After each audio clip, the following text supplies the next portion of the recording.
দাঁড়া কইছি ছুটকি মাথায় কই যাইতেছে? হ্যাঁ কই যাইতেছে? তাই বলে ইম্পর্টেন্ট মিটিং আছে। ওরে বাপরে, চাকরিও করতেছে নাকি তা তোমার মায়া পড়াশোনার লগে লগে?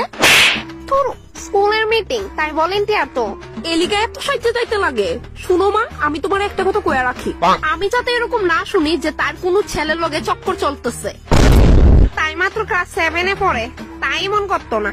আরে মা, এখনকার জেনারেশনটাই ওরকম। তাই লাভ ম্যারেজ কিন্তু তুমি একদমই অ্যাকসেপ্ট করবা না, তাই অ্যারেঞ্জ ম্যারেজ হইব। এটা আমি কয়ে রাখলাম। তুই দেখি লাভ ম্যারেজ করলি। এলিগো তো কইতেছি মা, ওইখানে তারা আমার জানো কত টর্চার করে, আমি অনেক সাফার করতেছি মা। হ্যাঁ, আমার লগে ঝগড়া করে, শাশুড়িও একটা দজ্জাল। এইগুলো আমার লাভ ম্যারেজ করার ফল মা।